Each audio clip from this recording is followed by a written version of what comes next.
Hey everyone! Welcome back to Story Hive. Don't forget to hit that subscribe button and ring the bell so you never miss an update. Let's jump into today's story. My fiancée admitted to her friends that she was only marrying me for money, so I dumped her and cut her off.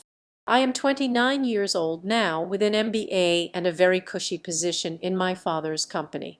I know this makes me sound like some kind of snobby rich kid, but hear me out. Growing up, we really weren't doing well. We struggled a lot, and the family was in serious debt. I was young at the time, so I don't know every single detail, but my dad made a very risky loan using our house as collateral, the only thing of value that we owned since it was his grandfather's house. That loan helped him start up his business, and despite a rocky start, things have gotten so good. It wasn't fun when it was happening, but looking back, I'm very grateful that I wasn't born with a silver spoon in my mouth because I think it made me more down to earth. It also helped me appreciate the value of hard work, which inspired me to get an MBA. I wanted to add value to what my father had built. As much as being the son in his father's company makes me sound like an untalented brat benefiting from nepotism, I'll admit I am to some degree, but I know I'm there on merit. At the same time, I've worked hard and put in my own effort to help the company grow. Because of this, my family is now pretty well off, and so am I. On a personal level, I've become very financially sensible since we never always had this money. I've been very cautious when it comes to relationships because I feel that you have to make a lot of effort to find people who aren't shallow. With my money, I think it's a little tougher to know who is there for you and not just your bank account. In my mid-20s, 20s, when things had really taken off, I dated a lot, I mean a lot. Many of those relationships didn't go past the first date. I could probably count the number of third dates I've been on with one hand. Anyway, about 2.5 years ago, I met someone. Honestly, she was gorgeous. I saw her smile and had to go say hi. I found out her name was Brianna and that she was a nurse. I think that made me find her even more attractive because it's a profession that I really respect. I asked her for her number right there, and that was how things between us started. I've always been very cautious in relationships.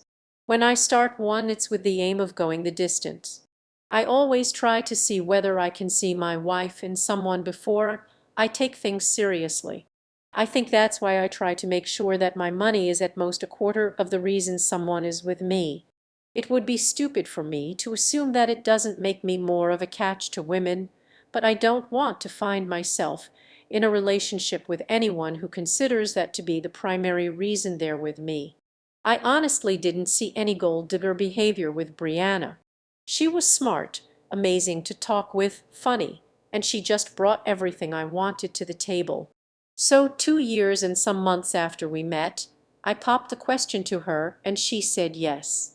As we speak, Brianna is my fiancée, and it made me extremely happy when she agreed to spend the rest of her life with me. Now I'm getting to the point of this whole thing. But before I get there, there was one major event that soured me, and I think it's worth mentioning here. Obviously, she got to know more about the full extent of my family's finances when we got closer. She knew my family wasn't poor and that we were doing well. A few months after the proposal, I brought up the idea of a prenup to her. Honestly, it seemed like a very reasonable discussion to have, but she apparently didn't think so. She flipped out at me. According to her, me suggesting a prenup was bad in two ways. The first was that it seemed to her that I didn't believe our relationship was going to go the distance. Obviously, that's not the case, but even if I put 110 into the marriage and she wakes up one day and decides she's done, I can't do anything about that. The second reason was that it meant I didn't trust her not to try and rob me blind if things didn't work out the way we wanted. That's the summary of it, but we ended up going back and forth for a full hour, going to sleep mad at each other. After spending the entire night deliberating about it, I let her know that it wasn't going to be necessary. Yes, I know that was very stupid, but I love her immensely, so I chose to let it slide because I didn't want the prenup to be the reason we fell apart. Things got better between us quite soon after that. Now, this is the point where I really need third parties to tell me what to do. One of my fiancé colleagues was having a barbecue, and she invited me to go along with her. I decided it would be a good chance for me to meet some of the people she worked with since she mentioned them pretty frequently. When I got there, everyone was nice to me, and it was a good time. Honestly, I met a bunch of the nurses who worked alongside her on most shifts. At one point I was outside chatting about sports and socks with the men. I knew she was inside gossiping with her girls, which was fine. At a point I needed to go take a piss, so I headed back into the house through the back door. Now, I don't know how to describe it, but the back door led into a hallway that ended in the living room. Standing at the back door, you wouldn't be able to see anyone sitting in the living room, at least not until you turned the corner. As I was heading to the bathroom, I heard my fiancé's voice and some others. From the first sentence, it was clear that I was the topic of conversation. They started talking about how well I dressed, but that seemed to transition into how expensive I dressed. Then my money came up. The girls were talking about how lucky she was to get someone with money, lots of chirping and giggling.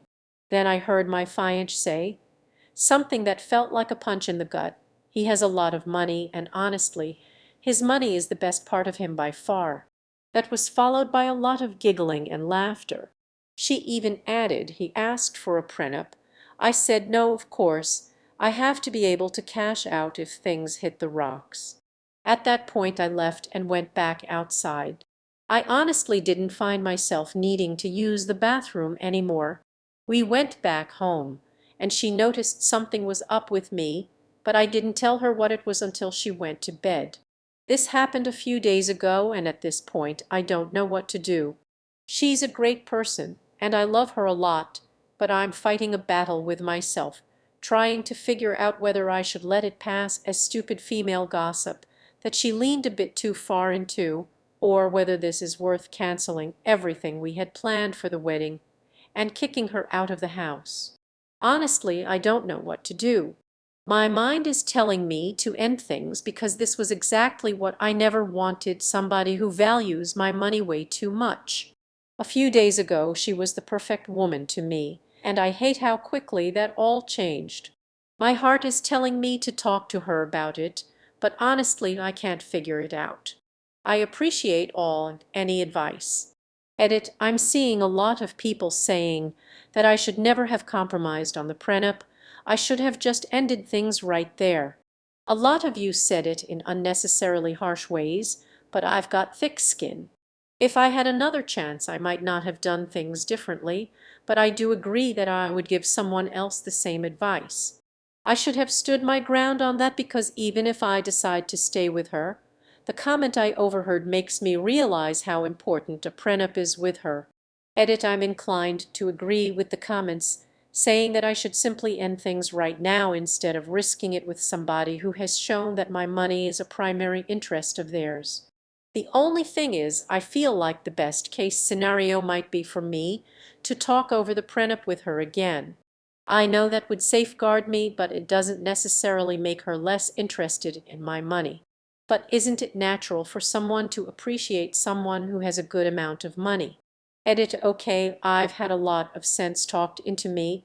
I'm still going to have the prenup discussion to see what she's going to say, but I'm ready to pull the trigger on ending things. I love Brianna a lot, so it's a lot easier said than done for me to let her go. I want to know that I gave things a chance. All the joys of romance, where even the most solid relationship can hit a financial pothole. It's like driving a Ferrari straight into a speed bump, jarring and potentially catastrophic for your wallet. But you're not op, for every dark cloud has a silver lining, or in your case, a prenuptial agreement. It's the modern-day equivalent of Cupid's arrow, ensuring that even if love flies out the window, your assets stay firmly in your bank account. And let's not forget your fiancé's candid commentary on your net worth. It's like a Yelp review for relationships, 5 stars for financial stability, but service could be better. If only love came with a money-back guarantee, right? But here we are caught in the whirlwind of romance and dollars, and it's like I'm in an episode of a reality show, The Real Housewives of My Wallet. I mean, who knew that wedding planning could double as a financial audit? Let's talk about that barbecue again. I went in expecting some casual chit-chat about sports, but what I got was a front row seat to Brianna and the bank account chronicles. I can't help but wonder if her friends were taking notes for a future script titled How to Secure the Bag. And then there's the whole prenup debacle. I thought I was being mature and responsible, suggesting it like a modern-day knight offering armor before heading into battle. But apparently in her world, it was like I was suggesting we exchange our love for stock options. Who knew a conversation about financial protection could feel like a betrayal? Now, don't get me wrong, I totally understand that love should be built on trust, not a legal contract. But here's the kicker: trust goes both ways. If she's laughing about my financial stability in a room full of friends, it feels less like a supportive partnership and more like a business arrangement with emotional perks. So, what's the game plan? The heart says one thing, but the brain's playing a different tune. Do I pull a bank and put a ring on it, or do I take a step back and reevaluate this whole situation? It's like being caught between a rock and a hard place, with the rock being my love for her and the hard place being the glaring red flags waving in my face. In all seriousness, I need to figure out whether this was just a slip up in judgment or if it's a glimpse into how she really feels. Maybe it's time for a heart-to-heart where I can lay everything on the table: feelings, concerns, and yes, the prenup. It's a conversation I'm dreading, but if we are going to build a life together, I need to know if she's on board with the terms of that journey. At the end of the day, it's about finding a balance between love and practicality. Love should make you feel safe and valued, not like you're a walking bank. So here I am standing at the crossroads of love and finance, ready to navigate the twists and turns that lie ahead. And who knows? Maybe this will turn out to be the plot twist we never saw coming: a chance to grow together, or a reason to cut ties before the wedding bells ring. So, readers, what would you do? Should I write it out, have the awkward talk, and hope for the best? Or is it time to walk away before I invest any more in this emotionally charged stock? After all, love is grand, but financial security is priceless. As I sit here contemplating my next move, I can't help but think about what love really means. It's supposed to be about companionship, support, and shared dreams, right? But when I overheard Brianna's comments, it felt like I was suddenly cast as the lead in a tragicomedy where my financial status was the punchline. It's funny how quickly things can shift. Just a few days ago, she was my partner, someone I envisioned building a future with. Now I'm left questioning whether I was just a means to an end. The idealized version of our love is starting to fade, revealing a reality that I didn't want to face. Maybe I've been too optimistic, wearing rose-colored glasses while ignoring the signs. Love can blind us to the more practical sides of life. My heart is telling me to trust her, to believe in the good times we shared, but my gut is screaming at me to be cautious. This whole situation makes me reflect on what a prenup really represents. It's not just about protecting money, it's about setting expectations and creating a safety net for both parties. If I can't even have a mature discussion about it, what does that say about our ability to navigate challenges together in the future? And then there's the matter of respect. I can't shake the feeling that if she really valued our relationship, love isn't just about the warm footsies, it's about being partners in every sense, including protecting each other's interests. As I prepare for this conversation, I realize I need to be honest both with her and myself. I need to voice my concerns without sounding accusatory. This is about finding out if we can meet each other halfway or if we are simply not on the same page. The truth is, I still care for Brianna deeply. I want to believe she loves me for who I am, not what I have. But the revelation at the barbecue left me feeling vulnerable and uncertain. I can't ignore that feeling. It's a clear signal that I need to reassess. If it turns out that she truly values me and is willing to engage in this discussion, maybe we can build a stronger foundation. But if she dismisses my feelings or reacts with more anger, then it'll be clear that I need to protect myself emotionally and financially. So here's where I stand, ready to have the talk that could change everything. I owe it to myself and to Brianna to be clear about what I want and what I need. And who knows, maybe this conversation will lead us to a deeper understanding of each other. Or maybe it'll confirm my fears, paving the way for me to move on. Either way, I'm prepared for whatever outcome lies ahead. Here's to navigating love and money, because if this relationship has taught me anything, it's that both are precious, but one can't overshadow the other. So what do you think? Should I take the plunge and have that conversation? Or is it better to walk away before I get too entangled? I'm ready for your thoughts and advice. Thanks for tuning in to today's Reddit story. If you enjoyed it, please give this video a thumbs up and share it with your friends. And if you haven't already, make sure to hit that subscribe button and ring the bell so you never miss out on more amazing stories. See you next time.